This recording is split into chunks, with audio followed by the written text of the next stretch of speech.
Hey, what's up, Logos American History students? Happy Monday. It is Monday, June 15th, 2020, day 56 of our e-learning experience. I think this is the sixth day of term 6. So we are beginning week 2, that would mean, of term 6. We have a shorter week this week, no school on Friday, so nice 4-day week we're getting started on. So let's go ahead and get right into it. Go ahead and get into our Blackbaud here. Let's see, Blackbaud, where are you at, Blackbaud? There you are.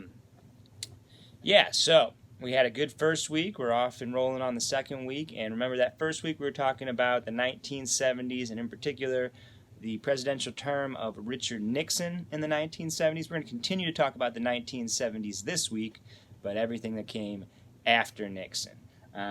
We wrapped up Nixon pretty much last week when we talked about Watergate. So we saw how Nixon's presidency ended.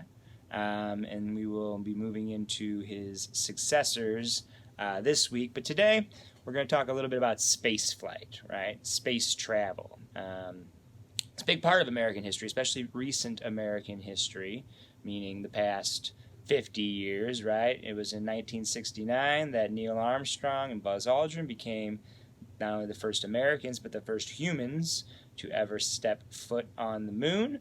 And we've seen lots of progress in space flight and space travel since then. We have the International Space Station, which we've been sending astronauts to now for quite some time. We had the shuttle program, the NASA shuttle program, which was the program designed for taking our astronauts into space, into the space station, which was retired, it's been a while, like 10 years ago was the last shuttle flight, space shuttle flight. And since then, we've been sending astronauts into space, but they've been riding on other nations, particularly Russia's rockets to get there until just earlier this month, right? We had the first space flight aboard a privately built spacecraft built by SpaceX. And so that's pretty exciting for the future of space travel. And so that's kind of what we're looking at today with the assignments. This is, again, it was during Nixon's presidency, during the 1960s and during the 1970s. Let's go to topics first. When we really see the space program take off. The 1970s, the rest of the 1970s, after Nixon, we talk about two presidents. We had two more presidents in the 1970s, Jerry Ford and Jimmy Carter. And so you see that's the newest topic up there, Ford and Carter's presidencies, the 1970s. Let's go ahead and check that topic out. And we see the download for today's reading. We see over here we got the questions. Chapter 25 is a Skills for Life assignment. So there's not a lot of reading. There's just one page to this download, you'll see as we download it. But there are a few questions to answer, right? These are Skills for Life, where we learn skills that are going to be helpful in school, in college, and in life. And the assignment today will be the practice the skill questions that begin right here and continue on over here. But they're talking about the space age. Space age helped launch new technologies as well as put men on the moon. Today, reports are no longer limited to handwritten or typewritten papers. With the help of computers, audio recorders, scanners, VCRs, and more, you can add graphics, photos, and maps, intersperse a written report with audio segments and video clips, and even make your own website with quizzes and links, right? This is a little dated, this article, but it's still very pertinent, right?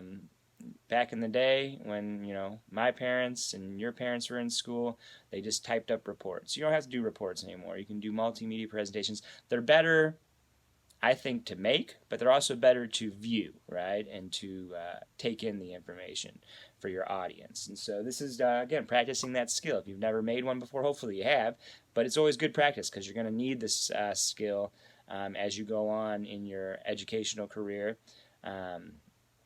I do this kind of stuff every day, right? So depending on what job you have, you might have to give presentations like this from time to time. There's a picture of, I guess that's Neil Armstrong on the moon planting the flag. So you're going to learn the skill, right? And then practice the skill questions. And those will be found. They can be found right here, but also easier place to find them if we go back to our class bulletin board under the assignments tab. Click on the assignments tab.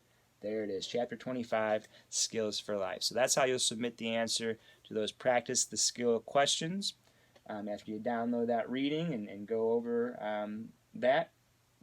And then we have our question of the day, which again, our question of the day has to do with space travel. There's history, and then there's the present, and then there's the future. And, this is actually kind of a sub genre of history is futurism.